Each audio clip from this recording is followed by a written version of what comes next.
trying to show what he can do. Yeah, so Cory's been with Rennen for a while. Yeah, I started in 2017 as kind of a concept, and then 2018 officially launched. Yeah. And then just this past couple months, I totally revamped everything, and they had to do a relaunch. So all new shirts as well. And so I happened to be at a car show, which like I usually, just so you guys know, I usually take the weekends off. I rarely do car stuff on the weekends. But it was the LA Porsche week, right? It was like the Lit Week, LA Lit Show, and so I drove the yellow car Mac over to Costa Mesa, which is like 10 minutes from here. That's where Cory actually lives, and I parked the car out there, and then we were just having some snacks or something, and I met Cory. And I think, I don't know, do you recognize the car or? Well, so I had actually drove by because there's Car Park, I think it's called. They do amazing work. And I go there once in a while just to like drool over everything. Yeah, it picked their brain. Yeah, and then I saw him pulling in the parking lot, but I was going to European Collectibles to check it out before anybody else got there. And I came back and I was like, hey, you're the Garage Time guy. Yeah. So come to find out, Cory and I have like almost the same set of cars, sort of. You got like it's 2 911s and 2 356s, right? Yeah. So he's got me beat. It's a sickness. Yeah, right. Everybody. But Cory is a lot like me. He's a real DIY guy. You get help when you need it, but like mostly like we try to do as much as we can, and love for the 356, love for the 911. So I don't know. We just decided like this is cool. We live close together. He's got a business. This is turning into taking more of my time, and I was like, we should do a new shirt. And of course, I haven't done a new shirt in like 4 years. And when I made my shirt, I'm not a creative guy. Cory is, and so I just took a picture and kind of photoshopped it until it had like an outline on it. And then that's been my shirt for a long time.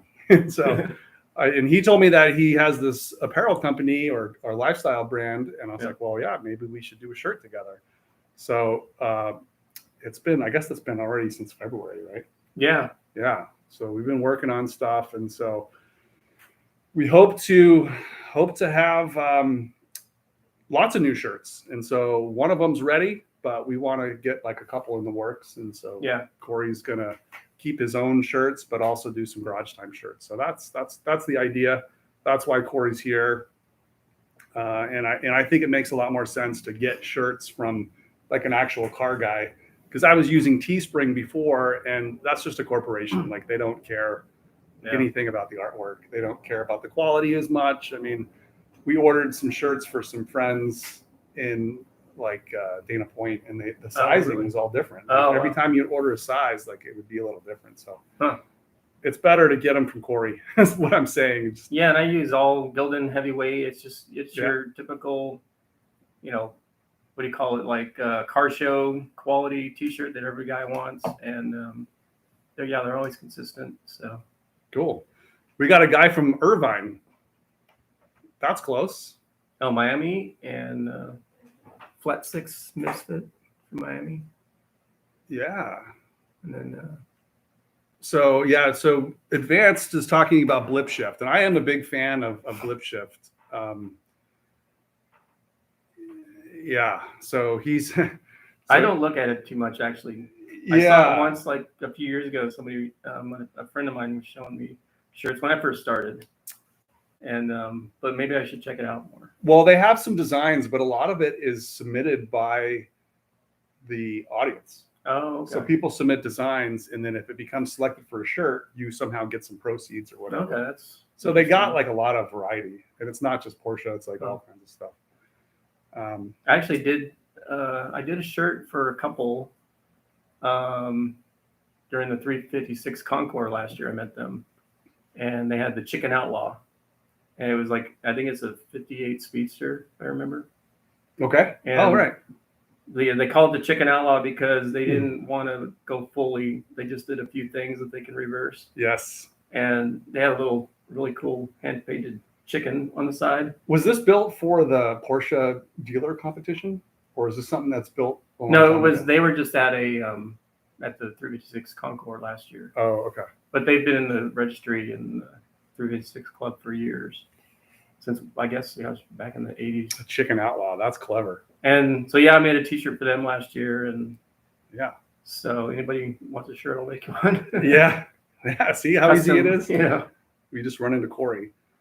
So, Cory's website is Rennen.io. We are both wearing his shirts. I've worn these on a few videos. I like this one: drive swiftly, listen to music loud.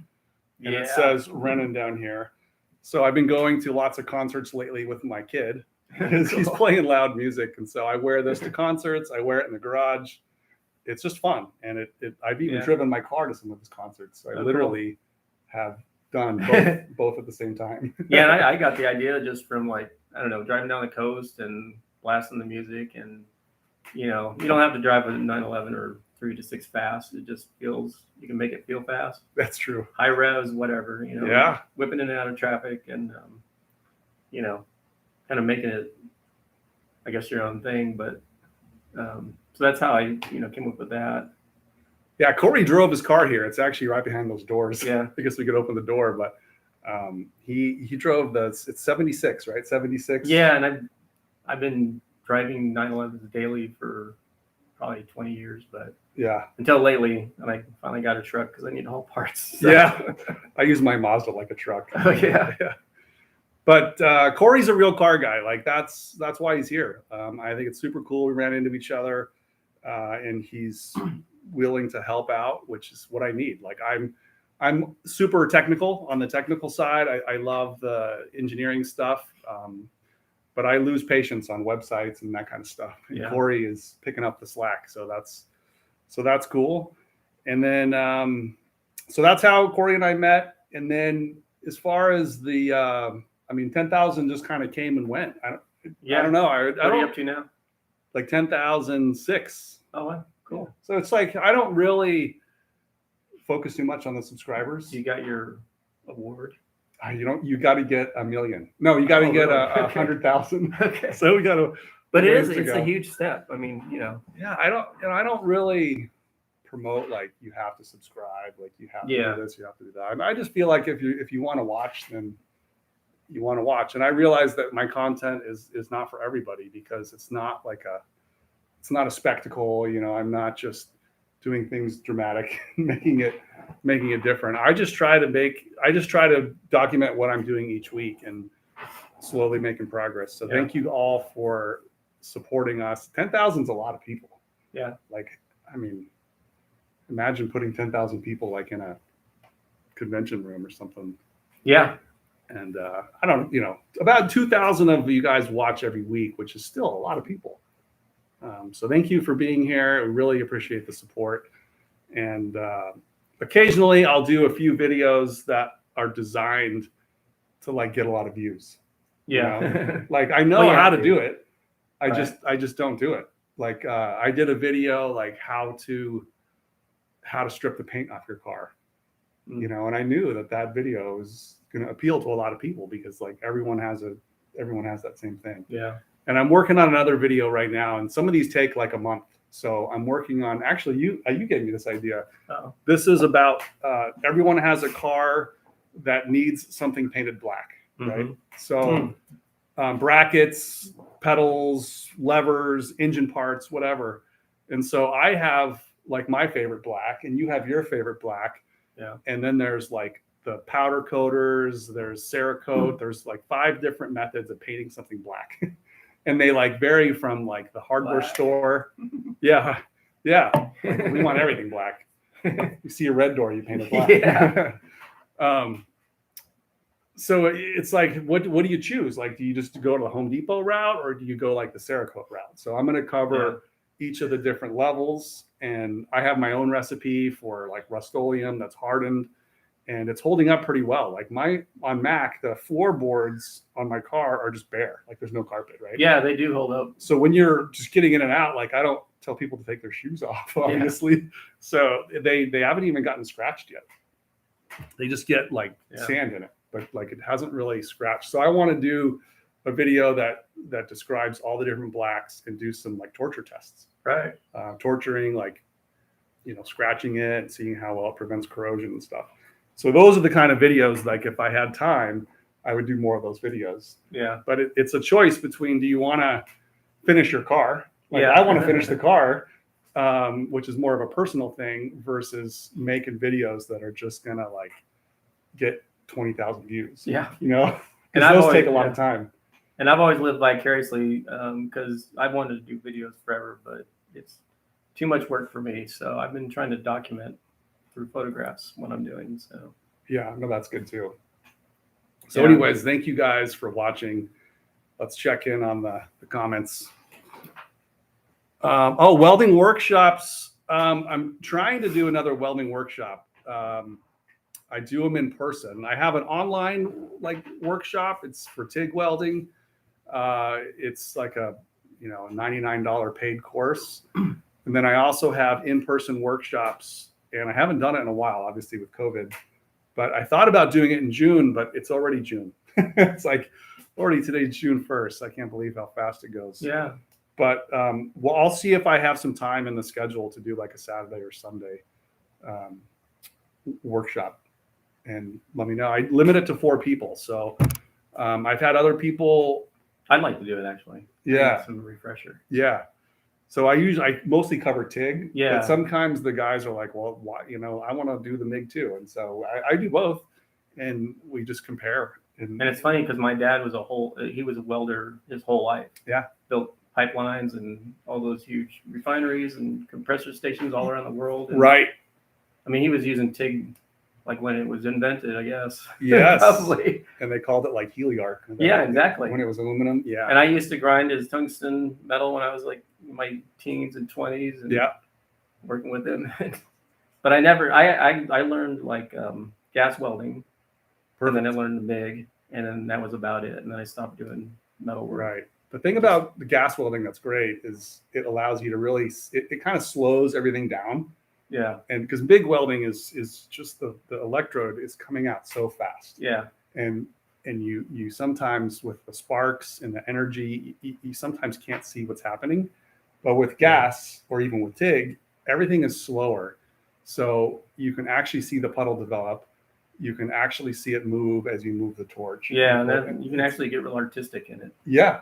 And then when you add the filler, so that's what I like to teach. I like to teach that, but not for like what your dad was good at. I teach it for thin sheet metal because it's a whole different ball game. And most people that are good at like pipe welding are not good at sheet metal. Yeah.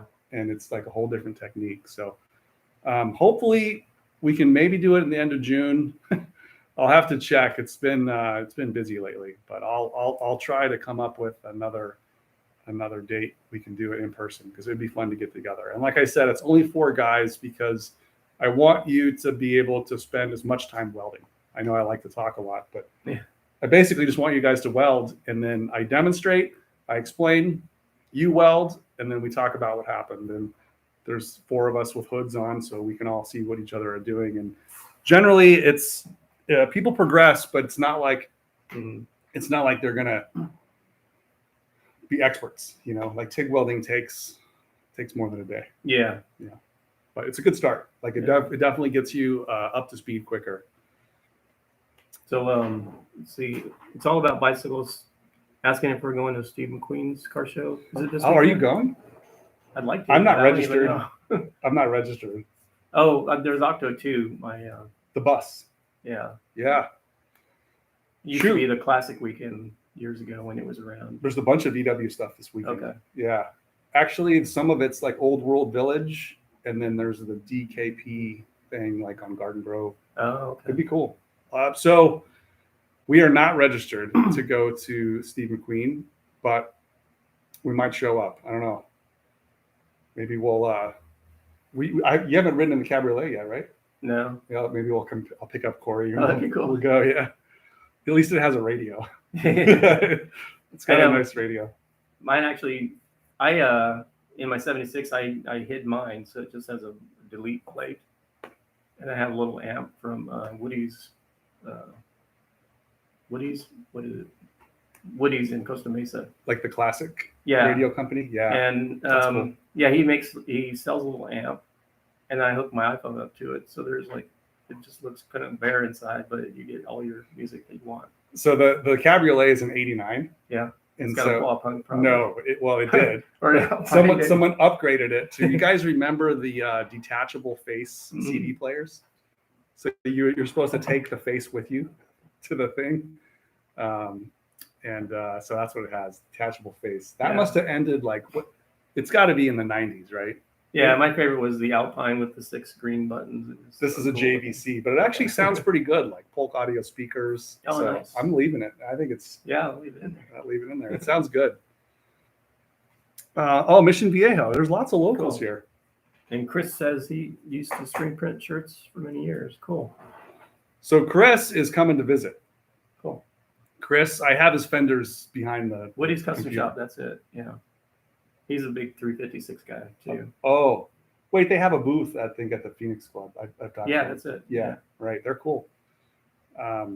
Chris is coming out. We'll introduce you to a bunch of people, Chris. I know you're checking in with the guys from Wrench. We'll get together with Michael too. We're friends. We don't do videos together yet, but we've definitely met at live events. In fact, I think Michael will probably be at Steve McQueen. So do you watch Wrench too? He's got a Subaru Porsche project. Yeah. Anyways, I'll look for it. Yeah, there's tons of guys we can meet. Tons of events too. So he's coming out, I think, in September. And Chris is the guy who's buying the engine out of Mac. Oh, the 912. Yeah. So he's driving from North Dakota to grab the engine. So. Oh wow. Yeah. Great trip. I know, which means I got to get the 911 running. Yeah. So, geez. That's a good motor, actually. The 3.2? When we know the 912 engine that you got. Yeah. Oh, yeah. So he rode in it. Yeah. Yeah. Got a lot of good power. It does. It's a good engine. So, Chris, you're going to see another 912 engine on the channel coming up. It's not the same engine. So, if you guys remember Benji's car has not made it to Manila yet. It's still on the boat. It's supposed to arrive I think on the 9th of June or something. It takes about a month and a half. It's a long time. Yeah. So it's on the boat, and it was exported okay. It ended up leaving out of the port of San Francisco because Long Beach was so clogged up. Oh my gosh. Yeah. Well, there's Wainimi.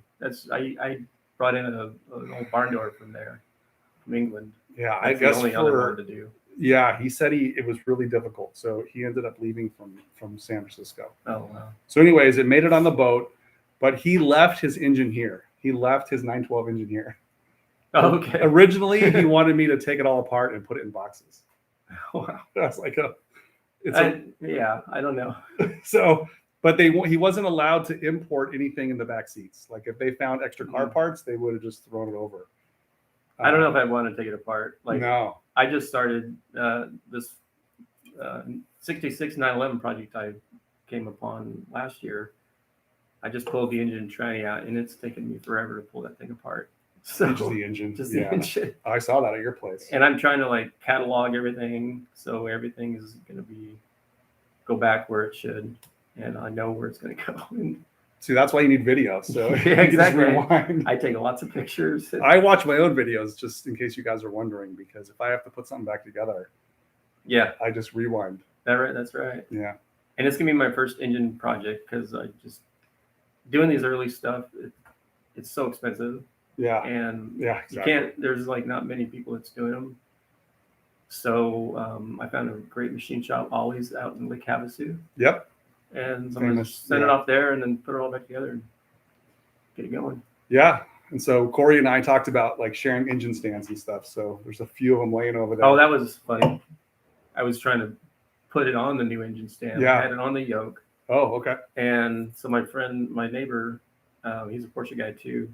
He gave me his cherry picker. So I'm I hiked it up on the cherry picker off of the stand it was on.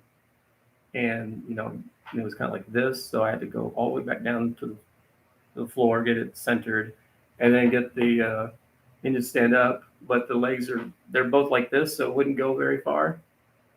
So I had to get the thing high up enough and then put the stand on the cherry picker Oh my gosh. so I could get the yoke into the hole, you know. It's high. Yeah, it's really high. And then like push it off, and like the whole time I'm just like sweating. Oh, yeah. I'm glad it's hooked up to a chain really solid. But that's going to be good. Well, it's mostly disassembled. So if you're just lifting the long block, that's one thing. But imagine when it's like fully assembled with a muffler and everything, it's like unbearable. Yeah, and it's got the original headers on there, and that's all.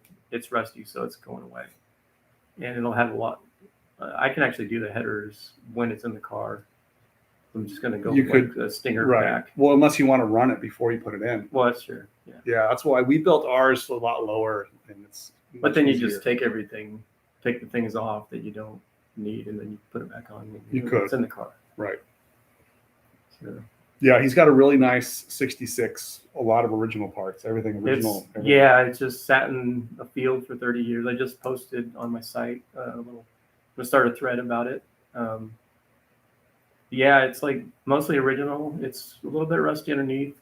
And surprisingly, it's not as bad as I thought it would be. Right. But everything inside is just kind of burned out because it's just sitting in the sun forever. Oh, right. It was last registered in '84, so it's like a January '66 car. Oh wow, that's a great car. Yeah, it's a lot of fun. So we got it all. I've got the shell. I got it all down to the shell, and all the parts are in my garage. Just one by one, I'll start restoring each piece as I go. So I'll let you guys know. So Advance says you can run it before it's in. So that is my business. I build engine test stands for Zalix Industries.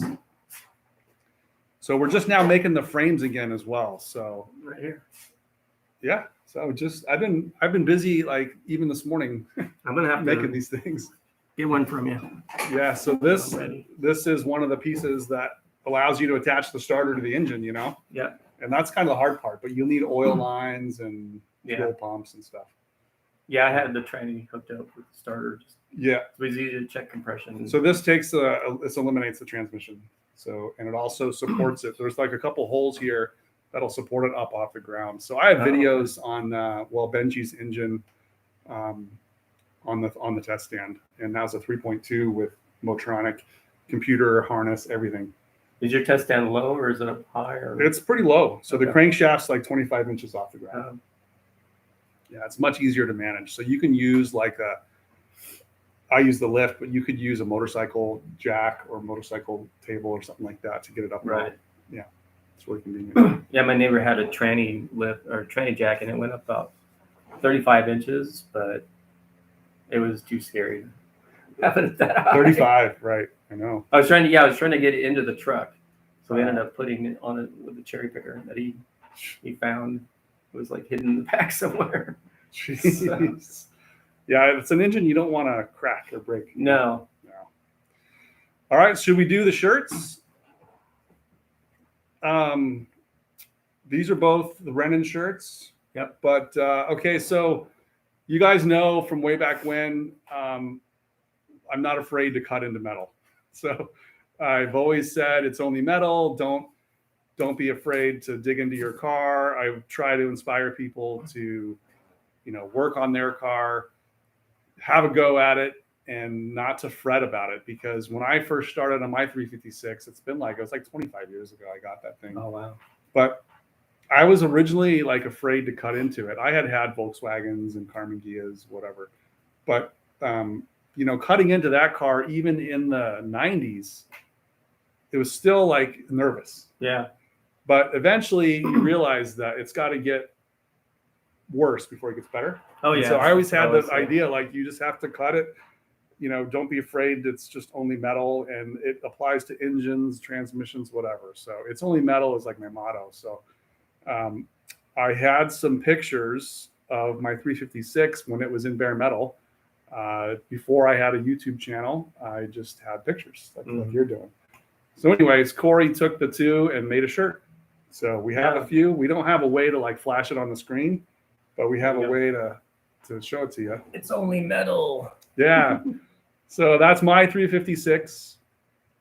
And of course, I'm a big believer in trial fitting all the accoutrements like the bumpers and the lights and You the can see the.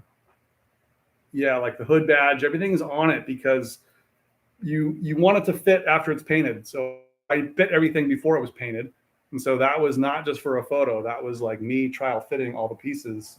And then that's the car before it went to the painter, and Mario painted that one, but I did all the metal work on that. So, and he literally sent me a few snapshots of all of, I guess all the metal, and this was the one that fit the best, and I just went in and re-illustrated it a little bit here and there, and everything just fit well. So, and it still has like the kind of the metal, I don't know, it's like heavy metal font, right? Yeah. Is that what you call it? Yeah, I think it's AC/DC font, but AC/DC, right? I customized it, like just resized everything, went into each little piece, and that's usually what I do. I don't just throw it up there. I go in and like hand work all these little pieces. I don't know if you can tell, that's but kind of like my little electrical thing that I do. Yes, and so a lot of the there's a lot of theme that carries over from shirt to shirt. Yeah, we got the green, his Irish green, and Max yellow is in here. That's right. It's hard to read on screen, but it does say "All Garage Time" on the bottom. It also says Rennen, and that's what we plan to do. We plan to partner and just do more shirts. Well, I left the masking tape in there too. Yeah, I was probably holding the rubber seal down. Yeah, and so it's authentic. Like that's it's like this one. Real thing. Here's the 66. So I just took this photograph and then re-illustrated it as it was, as I found it. And I'd actually like thought about driving it like this. Yeah. If I could have gotten the engine running, I would have drove it like this. My friend up in the Bay Area inspired me. He found a 55 Speedster, and it was just rusty metal and Mondo. Yeah. And he got it running, and he drove it everywhere. And I'm not going to touch it. That's it. Yeah. So yeah, it was really inspiring. So. Well, what's the original color on that one? The Speedster? Yeah. I think. No, on your 66. It's Irish green. Oh, right. But I think somebody gave it a Mako paint job in the late 70s or 80s, and it has the tan. I don't know what the fawn.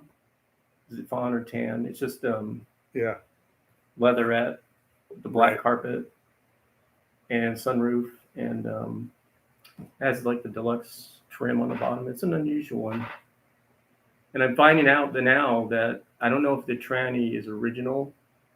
The engine is early 2-liter. All the parts are marked 65 on it. Mm-hmm.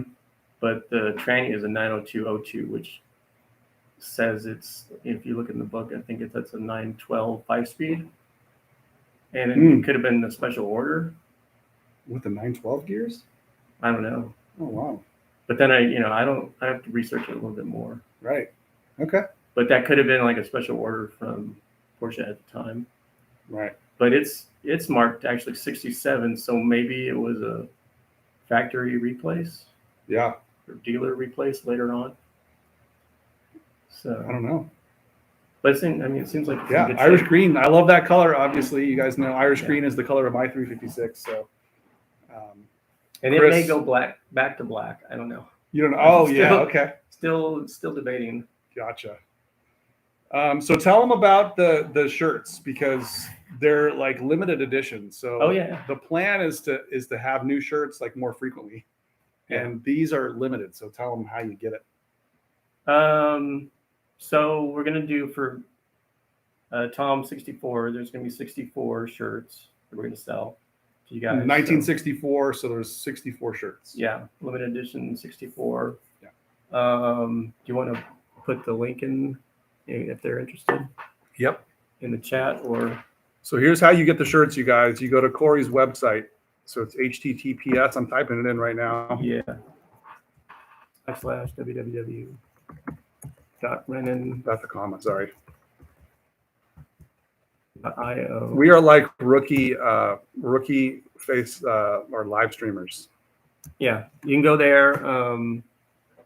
I just posted an article about Tom and our partnership, and you can grab from there, or you can scroll down. I'm trying to do more content, so especially on this car as I build it. Oh, yeah, that'd be cool. And Have it on there, yeah. yeah, so I've got that article, and then if you scroll down, like there's like 3 articles in the beginning, and then you can see that shirt. So And we're then- gonna keep it up. Just try to sell them all. Yeah, sell them all and then release another one. So I think that's how Yeah. Blip Shift does it, to be honest. Yeah. Okay. But Cory's in control of the art, and we'll grab ideas. And then it's been a few months since we met, but Yeah. since then Cory has been working on sort of like my signature shirt, right? Yeah. So like usual, I woke up at 3 a.m. and I had this crazy idea of like what his like signature shirt is going to be, and that's going to be on continuously selling it. It's basically like the garage, and he's got his 911 and his 356, and we're going to combine everything with some tools, and it's going to be like a really fun illustration. And yeah, it's great. So it's like hand drawn. Yeah, it's going back to my hand drawn skills. I wouldn't say it's like it looks great because you drew it on what did you draw it on, like vellum stuff? Vellum, yeah. So I used blue. I've always drawn with blue blueprint. It looks like an engineering drawing. Yeah, because I used to do I worked on stat cameras way back in the 90s for graphic design, and so you write with blue so it doesn't pick up in the. No, it's cool. It's not like, I wouldn't say it's like a cartoon. It's like a very cool depiction of like the 911 coming out of one side and the 356 coming out of the other side. And it's basically how I work. I mean, there's tools all over the place. Yeah, and Tom's hidden inside the garage. Yeah, I'm like somewhere in there. So it's very appropriate. I think that's the coolest part of working with Cory is like, I think he just gets it. He gets the DIY method.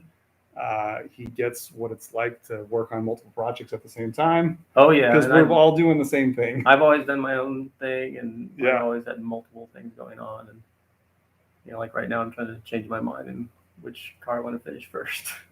So it's hard. Yeah, I know. So you get to a point in a project where you're at a lull on something because you have to wait on something. So you might as well, instead of doing nothing, you just jump onto it. That's what happened to me. Yeah. So I was getting my 356 was being painted, and I thought I could just sneak in like an easy project, which turned out to be Mac, which is still not done, but at least I'm able to drive it. But it's been as opposed to a 1-year project, it's like a 3-year project. Yeah. So I'm enjoying it, but it has pushed the 356 development back. But I am trying to get the 356 running for the West Coast Holiday. Oh, cool. West Coast Holiday is in Paso Robles this year. Oh, yeah. I love that place. So that goal, and we've already made our reservations. Oh, so cool. The goal is to get it running. I got to get on that because I want to go. Yeah. Although I won't have a 356 to bring there. So. It's all right. You might have to tow mine. Yeah. We'll figure out a way to get there. Obviously, we have backup plans with other cars, but we want to bring the 356 to that event. So yeah, and this car it had been, I pulled it out of Oregon. It had been sitting for 10 years. Wow. And the guy had bought it in the early 90s, and it was all apart. It was a project, and he got it back together, and he just wanted to give it to his wife so they could drive. And they drove it for like 15 years with a Volkswagen engine in it. Mm-hmm. And but the original engine came with it. It just hadn't run since the 80s. Okay. And so when I picked it up, I had to go through the entire underside. It was rusty, but I went through all the mechanicals and I plated and painted and powder coated everything just to get it running, right. And I had to tear out the the axle tube bearing. I had to chisel out one of them because it was so bad, right, and then replace it with another. Anyway, so after about 9 months, I put the engine all back together. I didn't even split the block. I didn't take the heads off or anything. I just made it all nice around it, and got it running. It was actually the carbs that were messed up. The butterfly, what do you call it? And they took the whole engine out for that? Yeah, they couldn't figure it out, I guess. And so I had one of the guys just redo the bushings, put it all back together, got it running, and drove it for 1.5 years until the hood flew up. I actually took it to Loop 6, drove it down, and which he got captured on a video. I just noticed the other day. I was telling you about it earlier. Yeah.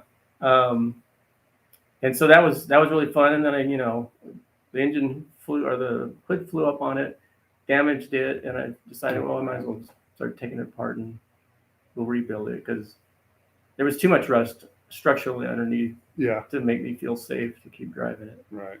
So that's another project. Oh man, so he's like me. Like I'm attracted to junk. And, that's my whole thing has been pulling out cars that have just so far gone, but they need to be saved. Right, and that's what is appealing to me, is to be able to just methodically go through and tackle something like one week at a time, and just get through it, because it's all fixable. It just requires a little bit of effort. So Chris just got some shirts. Awesome, thank you. Awesome, Chris. Thank you so much. Look forward to seeing you, of course. So John Brooks recommends the engine jack from a motorcycle jack. Right, yeah. Yeah. So extended It's got 14 a inches. table, right?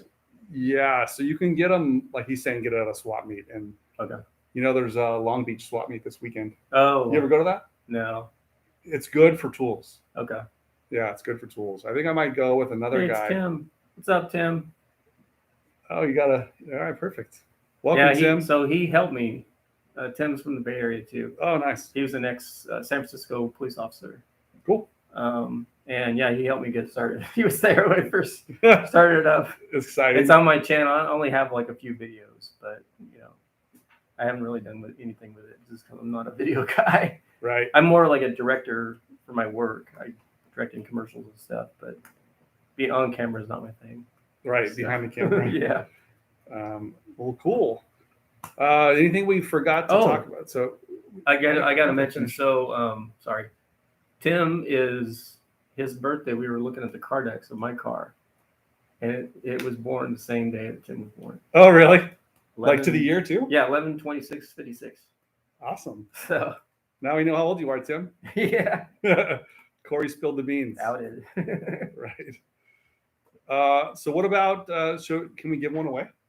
Yeah. How are we gonna do that? So if you want a shirt, say something in the chat. We'll try to randomly pick someone. Yeah. Does that work? Yeah, that's fine. Chris is bummed because you already paid for one. Oh,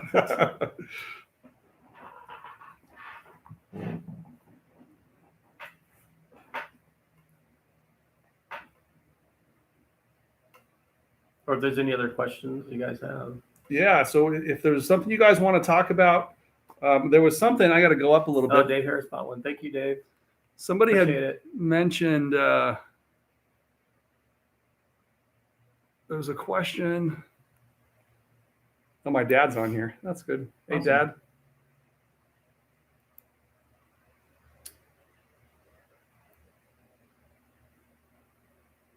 How to do undercoating. Oh, so have you done that? I have. Yeah. There's a lot of methods. I'll try to answer too, but I mean the Porsche 911 method is the rocker shoots. That's just from the old, days of being body shops from the 70s and 80s. Yep. They have like a special gun, and that's just for like the rockers, and then around the trim. For the you're talking about the outer body panels. Yeah, that could be painted, and then yes.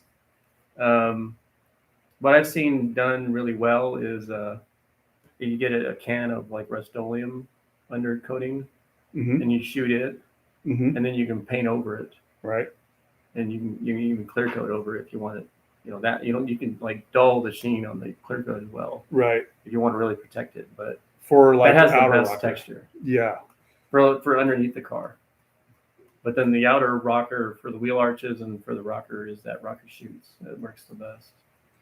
In my feeling, there's like tons of products out there. There's different brands, and I think some people swear by one brand over the other. One's more authentic than the other. A lot of people like the Worth brand. It's German. I don't know if that's what the factory used, but it's likely. I think Schutz is a 3M brand, right? Yeah, and you know, I just stripped off the undercoating from my hood and my gas tank from the 66, and it's got that really dense gray rubber. Gray. Yeah, and I don't know what it was, but I know from the 50s they used it's like this tar stuff. I forget what they call it. It sounds like Cerakote, but it's they would basically, it's like a tarish stuff they would just coat on. You can see it. I think that's how the 356s were. Yeah. Yeah, you can see it on that. It's tar based, because the 911s are PVC based. Yeah. It's like a whole different thing. It's a little bit lighter. Yeah. But basically, I think my sort of quick summary on it is, it really, you got to adjust the gun correctly to get the texture that you want. So I like the U-Pole products, and there's two products. There's the Gravitex and there's Raptoliner. They both can be made to look exactly the same. It's just that the U-Pole Raptoliner, it has a hardener in it, so it's a little bit more durable. It's often used for like truck bed liners. But depending how you set the pressure, I set my pressure really low, and it gives you like a really coarse, pattern, almost to the point where it like drips. I don't know if you've ever looked on the bottom of like your 911, but it's almost like dripping down, like on a cave wall. Well, a lot of times you see factory cars, they have drips and runs everywhere, and like smears and all. A lot of times I think they just dip it in paint. And so whether you use the 3M, I know it's completely crude, and they're brushing stuff into the seams as they're spraying it, I think, because they're doing it quick. And there's a video from the late 60s or early 70s where they show 911s, and they literally have like the hoods are up like this, and they're all wired up, and then they're about this far off of the hinges. Yeah. And the bolts are in there, and they just paint everything. Yeah. And then together. when it's all dry, I think they just cinch everything up and put it all together. But yeah, they paint everything all at once. Yeah. So I undercoating, I would just say, practice with the gun. I have the U-Pole gun. It has a variable nozzle on the end, and it works wonders because you can adjust the pressure, you can adjust the nozzle diameter, and that gives you the texture you want. And you can spray the 3M product with the U-Pole gun. It's just a matter of trying what you like. And my 356 was sprayed with U-Pole Raptoliner as well. And it's a finer texture than the 911. And so we came up with a test coupon that looked authentic enough. And I think it's authentic enough. I think there's, at some point, you have to, realize that the materials are no longer available. So you have to substitute something. But if you spend time on the spray gun settings, you can make it pretty close. Does Cardinal make undercoating? Because they do all the powder coating, and they're local too. Cardinal? Yeah. Huh. And you can actually buy, because we do that, we buy Cardinal. It's the same paint that they use for powder, but they make it a paint. Okay. So it's really hard. Oh. And I forget, because we don't use the 3M undercoating, and I forget what we use. Not 3M, but the Rust-Oleum, we don't use that one. And the Baldy Blue 356 that I have came out. I think it looks good. I don't recall exactly which one it is. And I was wondering if Cardinal is like they're a paint company, but I don't know if they make the. I don't know. Or not. Yeah, there's a couple. The choices I know are 3M, U-Pole, and Worth. So either of those, you can make it to work whatever. And some of them are tintable. If you want to make it like that gray color, you can make it that gray tan color.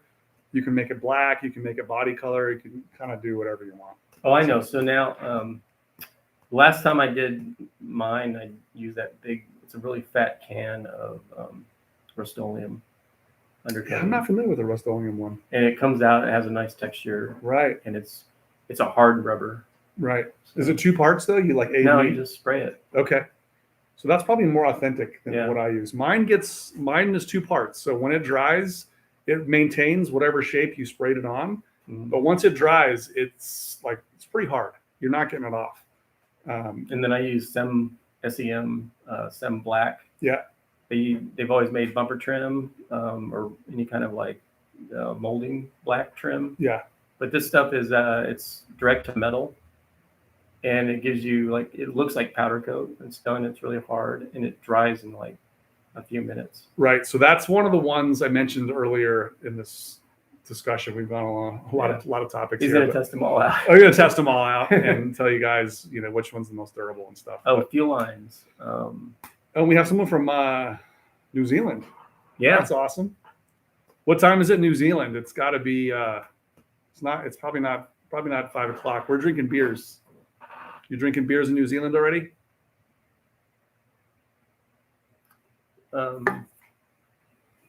Source for fuel lines. Yeah, so I've been trying to make my own out of just aluminum for like the fuel rails, but just regular fuel lines has always been the German brand. Black. You can get the braided, yeah. It there's works, but interesting. the fuels probably aren't going to work long term for that stuff. I don't know if the rubber really is affected by the alcohol content. Yeah, that's where you have to, because most people say you need fuel injection hose to run with ethanol. Oh, really? But some people are diehards right? Authentic, right? Yeah, like there's a guy, Paul, he has found a way to get the blue weave inside the German weave. Like there's the German braided hose, but the Germans from his era is like 1964, I think, same as my car. There's a blue stripe that was typically in the factory hose. Oh, really? So he's found a way to reproduce that. But can you reproduce that with a hose that's compatible with ethanol? I would be very careful. Like make sure you're sure it's compatible, because last thing you want is an authentic car on fire, right? Yeah. I mean, so there's some things like on my 911, I really don't care. Everything is modern. It's a resto mod. Yeah. So I've gone with all my car is actually E85 or E15. No, E85, like my fuel pump, all the stainless hard lines, all the aluminum fittings, all the AeroQuip stuff, the aerospace stuff, all that is compatible with E85. And then the fuel injection system would also be, it's not for the 912 engine, of course, but for my 6-cylinder, it can run on E85, which for those that know, E85 can give you more power. Oh, really? Yeah, okay. It's got more octane, more power is possible, but of course you have to tune it for E85. So I would be very careful that if you are going with a German braided hose to look authentic, that it is indeed ethanol approved. Yeah. Check with like the vendor, Stoddard, whoever you're buying it from. Just find out like how long is it going to last, because you don't want to change your fuel hoses every year. Yeah. Especially on, like, I'm trying to make that 66 authentic, and it's got the little collars that go around the braided. And it took me forever to figure out, because I found a set of collars, actually the original one, that I tried to push in the braid, and then I tried to push that on the little, what do you call it, the junction. Is it supposed to be crimped, like a crimped collar? No, it slides in there, and then that collar puts enough pressure on to hold it. I mean, most German braid, you can just put it on there and it won't leak anyway. But you always want to cinch it up. I've always been told that the braid is actually there for a reason. Yeah, it's like the Chinese finger thing where it starts to cinch up if you pull. Oh, yeah. Well, that's another reason. So I was always told, too, that if you do have a hose that's leaking, like a cracked hose, instead of spraying fuel all over your engine, like on the spark plugs, like Porsche likes to put it right above the spark plugs, it actually soaks into the braid, and then you could smell it. Like instead of creating a fire immediately, you're supposed to be able to notice a wet hose or smell like fuel. Interesting. But like what you're saying too about the Chinese handcuff thing, but so I had found the wrong collars, and I mean it was so frustrating because they make ones that are slightly larger, and then it has a slightly larger ID for the hole that everything goes in, because I was trying to figure out how do you put this all together. It's too tight. Yeah. And then that worked. And so I'm going to try to run that and see if it's safe. If it doesn't leak and all that, it should be good. But, you know, it had, we call it regular screw down clamps on it to begin with. So, original, it had the collar, but I think somebody messed with it. Got it. So Yeah, probably to keep it from leaking. I know. And then everyone just wants to use those worm, hose clamps on everything, which, sometimes that puts like a little, it does. like a peak in the. So you got to get the nice ones that are it's just a piece of metal that wraps around, and then it's two little things that go in. The European ones. Yeah. Right. Yeah. I don't know. Be careful on fuel lines. Probably shouldn't take advice from us on a live stream. Yeah. We're drinking beer. We should give away a shirt. What do you say we pick someone? Jeff Harrison's in. We can give it to Jeff, or we could give it to. No one really raised their hand. What do you think? Give it to Jeff.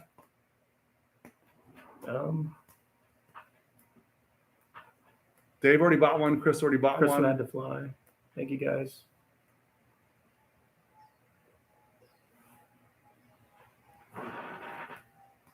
Yeah, I say so. All right, Jeff, you get one of Rennen's shirts. Awesome. Thank you for being here. Jeff's been a long time. Yeah, thank you guys so much. Long time viewer for sure. So we're excited about more shirts. Look at the shirts that Cory has on his website already. It's rennen.io. And anything else we should cover? Anything else? What about you guys? What are you guys working on? Tell us. I know Jeff's working on a Jaguar. He's stuffing a V12 in a Jaguar. There's not enough room? I think they always have those really long noses, right? Yeah. So that's awesome. I love it. It didn't come with a V12. I think he's. Oh, really? Okay. He's swapping out he's putting in a bigger engine. What year? I think he set up here. I can't remember what year. I love the Jaguars. 1976 Jaguar V12. Cool. Yeah. So that'll be cool. And he's in Iowa, so he doesn't have the same problem we have. Yeah. Smog regulations. You got the good gas. Have a 911C 3.0. If only parts were as accessible here as they are there. So we are definitely spoiled here. I try to preface some of my my videos. What's a C 3.0? I think it's a Carrera. Okay. The My Carrera first 3.0. one was an 83 3-liter. But the early, I don't know if it's an early Carrera, like a 74, 75. I really like those early Carreras too. Yeah. Or it could, I mean. The racers love the 3-liters because it's got a short stroke, and then they can build it bigger. So my racer friend, he always told me, like, they want to be able to get in and out of the corners fast. Yeah. But a lot of times they'll get passed up on the straights because they don't have the power. Right.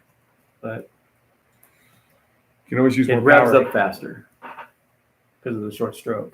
Yes. Right. Less reciprocating mass. Right. Yeah.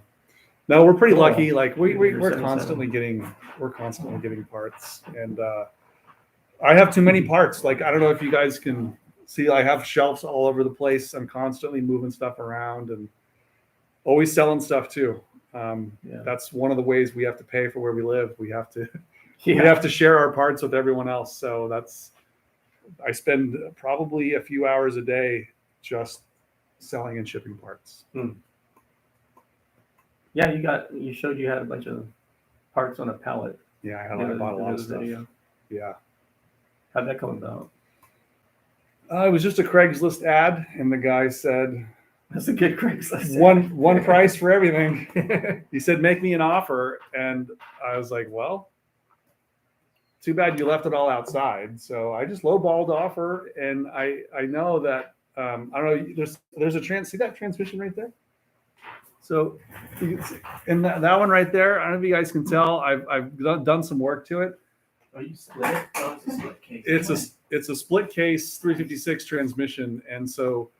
That's VW on it. Yeah, but it's a Porsche. That's early. It's a Porsche one, so that belongs in a 1954. So, oh my gosh.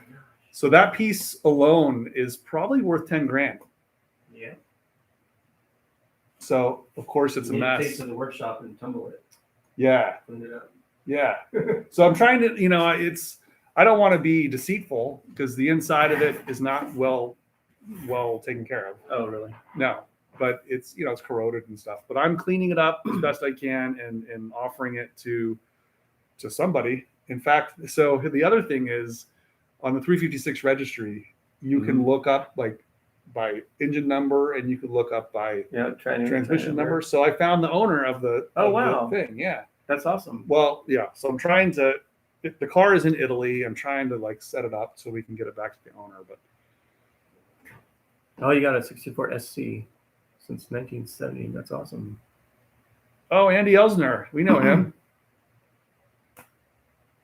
So Andy, it's in good hands with Andy. He's a 356 metal expert. You ever been to his place? It's in Huntington Beach. Yeah. Oh, really? Yeah. He's a really good metal guy. So, I've heard of him. Yeah.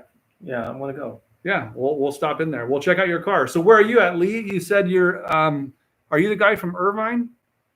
I can't remember. I'm bad with names. It makes sense if it is, but like I know Andy gets work from all over the place. Like people trailer and transport their cars to Andy. Yep, Irvine. Cool. Yeah, Irvine. Local. Yeah, you're in good hands. Who have you decided to get it to paint it? Do you already have a painter in line? I know Andy usually recommends Jim East. Mm-hmm. Is that East Auto Body? Yeah. Shane. It's actually Shane. They've done a lot of Porsche products over the last they all only decades. Yeah, only. Yeah. Yeah. So my dad's on here. He knows the original owner is Jim, and so he gave it to his son. Anyways, but he's a good painter. See Shane East. Oh, cool. We already know what you're doing there, Lee. But yeah, how long has Andy been working on that rust repair? I know that's the hardest part. I always tell people if they're looking to buy a car, make sure it doesn't have rust. Yeah. I mean, for sure. Because it's the most expensive thing to fix. Yeah. So. Well, and it goes everywhere. And if you don't look, like, we literally take things piece by piece apart, just cut it out. We grind out each little spot weld. Right. And we've been doing that for decades. But yeah, you got to grind out every single, especially on, like, I used to do old buses. Right. And imagine doing like an entire roof on a bus and then having to do the floors, and then you put it back in a certain way. When you weld it back in, it leaves the dimple so it looks like the original spot weld. Right. And then, then it looks factory. I know. So that's a ton of work. But you got to take out, the little lip like this and the inside part and just every little piece. Otherwise, it's going to come back. Andy has a dry ice blaster now too. Oh, no way. How yeah. cool. Yeah, we should go say hi. I wanted to like take the engine because the engine was so like oil and dirt. But you paid your kids to do it. Yeah, exactly. Dry ice is expensive. You probably got a better deal with your kids. Child labor. Yeah, you should have seen it actually. My neighbor who's he's a Porsche guy too. We took the engine and I wanted to see he has a steam cleaner. So we probably shouldn't have done it, but I knew I was going to take it apart anyway. Like, it was on a cart, and so I lifted it up like this, so the tranny's up in the air, and then he put a come along on the front part and hooked it in, just held it up. I was like, oh my god, is this thing actually going to hold up? So it's like cleaning a fish or the bottom of it. Yeah, exactly. Like a fish. Wow. So 6 months is not bad to get metal work done.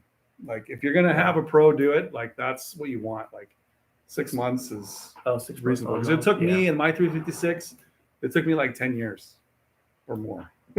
Because like you got, I was like my kids were young and I would take months off or I just wouldn't work on it at all.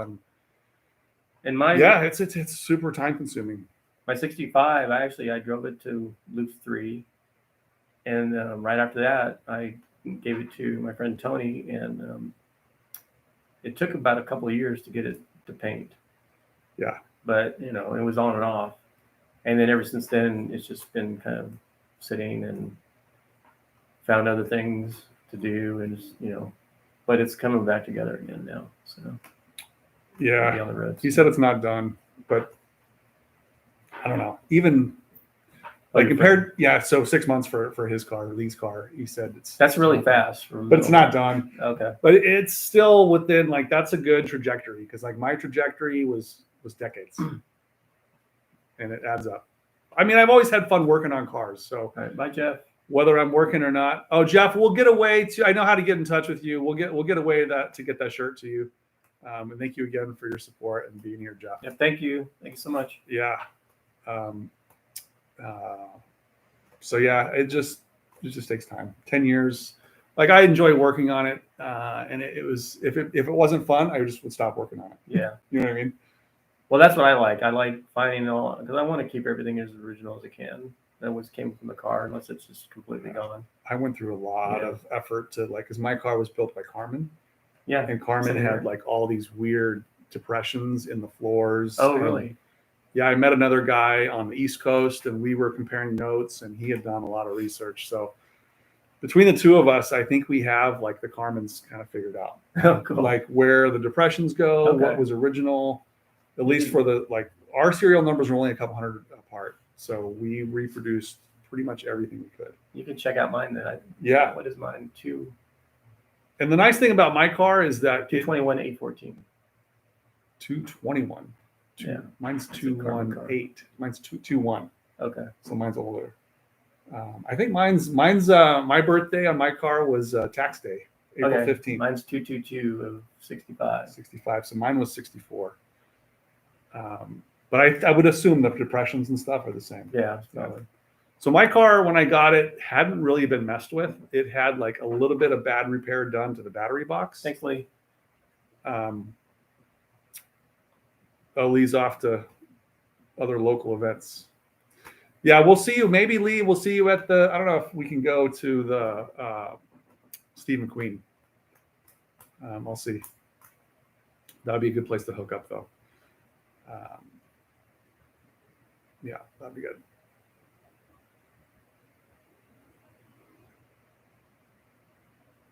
Yeah, I can't believe it's already a year since then. Are you going to go to the 356 Concord this year? Did you go last year? I think I skipped last year. I don't think I made it. And it's new moved place. locations. Yeah, right? it's really great. It's huge.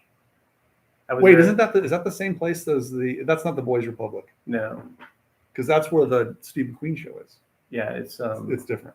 One's in Chino. It's I forget what they call it, Irvine Lake. Oh, so I've been in. It's a nice drive the out Cub there. Scouts. I've been out. Okay. I've camped out there many weekends. I really like Dana Point, but always have. But it's a nice. It's a huge space and. Cool. I know. Like they invited the 912 clubs, and so it's always a big event. Right. Well, I think it's been an hour. People are dwindling off, which is totally normal. Thank you guys, everyone, for being here. Anything else, you're always welcome to reach out to myself directly. My email is on the About page. If you guys have questions, I always try to get back to you like in about a week, I guess. Try to get back to you within like a week. And thank you guys for the interest in the welding class. I will send those who are interested email, and we'll try to maybe set that up for later this month. It's already June. And then we'll have Cory give it a whirl. Yeah, I've been wanting to do TIG welding forever. Yeah, and I got a new TIG welding machine, which I haven't really talked much about, but my Miller blew up. Oh, really? And that's the expensive part of the equation, right? The Millers are expensive. Yeah. Yeah. So I didn't buy the Miller again. I bought something else, which was very affordable, and I actually like it. And when my dad retired, he didn't tell me. Well, I didn't even think about it, but he sold everything, and I'm like, oh my gosh. Yeah. It had all the really amazing gauges for gas welding. And, TIG equipment. The equipment now, like this one, this is a 200 amp machine.